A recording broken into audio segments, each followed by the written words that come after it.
Hello everyone, my name is Neeraj Kumar Chaturvedi and I welcome you all to my YouTube channel English for All. Friends, आज का video English literature के critical terms पे है और अक्सर आपने देखा होगा कि इंग्लिश लिटरेचर में कुछ लिटरेरी टर्म्स और क्रिटिकल टर्म्स ऐसे आते हैं जिनको समझना थोड़ा सा मुश्किल पड़ता है, पर उनको समझे बिना आप इंग्लिश लिटरेरी क्रिटिसिज्म को नहीं समझ सकते।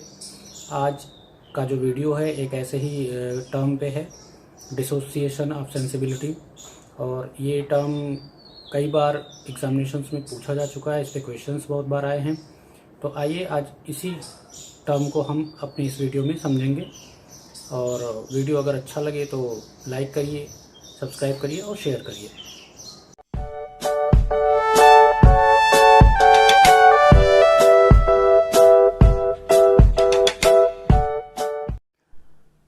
तो आइए फ्रेंड्स, डिसोसिएशन ऑफ सेंसिबिलिटी को समझते हैं कि ये क्या होती है। ये जो फ्रेज़ था ये टी.एस. इलियट के द्वारा कॉइन किया गया था, सबसे पहले इस्तेमाल किया गया था, बनाया गया था। उन्होंने एक ऐसे लिखा था द मेटाफिजिकल पोएट्स, जो पब्लिश हुआ था 1921 में। उसमें उन्होंने इस फ्रेज़ को सबसे पहली बार यूज़ किया था। It largely means a separation of thought from feeling in English poetry since the mid 17th century. इनका मानना था टी.एस. इलियट का कि मिड 17th सेंचुरी में जो भी पोइट्स थे, उनके पहले जो जॉन डॉन और उनके साथ के मेटाफिजिकल पोइट्स जो थे, उन लोगों ने ऐसी पोइट्री लिखी जिसमें थॉट प्लस फीलिंग दोनों ही थी, मिक्स यूनिफाइड होकर के ये दोनों चीज़ें थी। ये दोनों जो सेंसिबिलिटीज़ थी वो यूनिफाइड होकर के उनकी पोइट्री में झलकती थी।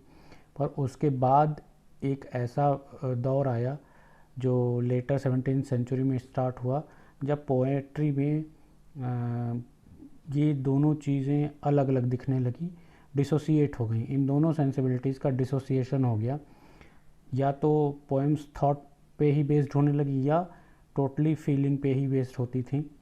तो उनका यही मतलब था कि मिड 17th सेंचुरी के पहले के पोएट्स जैसे जॉन डॉन और दूसरे मेटाफिजिकल जो पोएट्स थे, वो ऐसी पोइट्री लिखने की कैपेसिटी थी उनके अंदर ऐसी योग्यता थी कि वो दोनों सेंसिबिलिटीज़ को, थॉट की और फीलिंग की सेंसिबिलिटी को यूनिफाई करके, एक ही समय पर यूनिफाई करके, दोनों ही के सेंस को यूज़ करके वो पोइट्री लिख सकते थे। उनकी पोएम्स में सारी खूबियाँ दिखती थीं। और अगर आपको याद हो, आपने जॉन डॉन की पोएम्स पढ़ी हो, सुनी हो, देखी हो, तो आपने देखा हो कि वो मैथमेटिक्स से रेफरेंसेस लेते थे और लव को डिफ़ाइन करते थे, या जो इमोशनल टॉपिक्स थे उनको एक्सप्लेन करने के लिए, उनको डिस्क्राइब करने के लिए अपनी पोएम्स में वो मैथमेटिक्स का और बहुत ही साइंटिफिक और इंटेलेक्चुअल चीज़ों से एग्जाम्पल्स लेते थे और एसोसिएट करके वो पोएम्स लिखते थे। तो एलियट का कहना है कि वो थॉट को और फीलिंग को, दोनों को आपस में जोड़ करके, मिला करके लिखने की क्षमता रखते थे। पर ये मिड 17th सेंचुरी के पहले के पोएट्स में ये क्वालिटी थी। उसके बाद के पोएट्स जो थे, उन्होंने इस चीज़ को गंवा दिया और उनकी पोएट्री में इन दोनों ही चीज़ों की डिसोसिएशन, अलगाव दिखने लगा। इलियट ने ये कहा कि 17th सेंचुरी में डिसोसिएशन ऑफ सेंसिबिलिटी जो है वो शुरू हो गई लेटर 17th सेंचुरी में, जिससे हम लोग कभी उबर नहीं पाए, बाद के पोइट्स कभी नहीं उबर पाए। उन्होंने जितनी भी पोइट्री लिखी, पोएम्स लिखी, उनमें ये डिसोसिएशन दिखता था। या तो वो केवल थॉट प्रोवोकिंग पोइट्री होती थी, या वो सेंसुअल पोइट्री होती थी, या फीलिंग्स को ही प्रोवोक करती थी, ऐसी पोइट्री होती थी। और इसका ज़िम्मेदार उन्होंने बेसिकली माना जॉन मिल्टन और जॉन ड्राइडन को। उनके हिसाब से जॉन मिल्टन और जॉन ड्राइडन इतने महान कवि थे अपने दौर के कि उनका जो प्रभाव था उनके बाद के सक्सेसर जो पोइट्स थे, जैसे कि स्पेशली विक्टोरियन पोइट्स हुए, रोमांटिक पोइट हुए, उन सब पे इस dissociation of intellect from emotion का असर दिखता रहा काफ़ी ज़्यादा। और जॉन मिल्टन और जॉन ड्राइडन ही इस चीज़ की शुरुआत करने वाले दो कवि थे, और उनके असर से बाद की काफ़ी एक पूरी कवियों की जो पोइट्री लिखने वाले लोग थे, उनकी जो पूरी जो पीढ़ी थी आगे की, वो उनमें ये डिसोसिएशन थॉट और फीलिंग का अलगाववाद दिखता था। तो डिसोसिएशन ऑफ सेंसिबिलिटी का यही मतलब होता है। ये थ्योरी इसी चीज़ के बारे में है कि इंटेलेक्ट का इमोशन से डिसोसिएशन अलग करके लिखना। ये थ्योरी जो थी वो बेसिकली सपोर्ट की गई अमेरिकन न्यू क्रिटिक्स के द्वारा।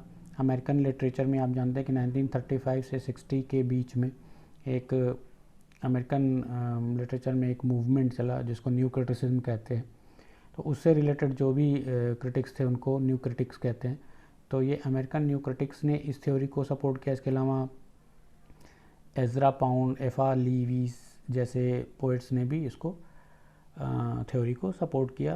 कई जगह इसका रेफरेंस लिखे, चीज़ें लिखी, आर्टिकल्स लिखे। पर 1950 में ये थ्योरी रिजेक्ट कर दी गई और कहा गया कि ये एक इनवैलिड हिस्टोरिकल क्लेम है जिसका कोई ग्राउंड नहीं है। जैसे लियोनार्ड अंगर और फ्रैंक कर्मड नाम के क्रिटिक्स लोगों ने आर्टिकल्स लिखे जिसमें उन्होंने ये प्रूव किया कि ये एक इनवैलिड हिस्टोरिकल क्लेम था, बिना किसी रेशनल के, बिना किसी कंसिडरेशन के, रिलीजियस या सोशल बैकग्राउंड के कंसिडरेशन के, सोशल बैकग्राउंड के कंसिडरेशन के, कि 17वीं सेंचुरी के लेटर पार्ट में क्या ये बैकग्राउंड थे। तो फ्रेंड्स, होपफुली आपको ये डिसोसिएशन ऑफ सेंसिबिलिटी की थ्योरी समझ में आ गई होगी। अगर आपको कोई क्वेश्चन है, कोई डाउट है तो कमेंट्स में ज़रूर बताएं। Thanks for watching friend. Please like, subscribe and share.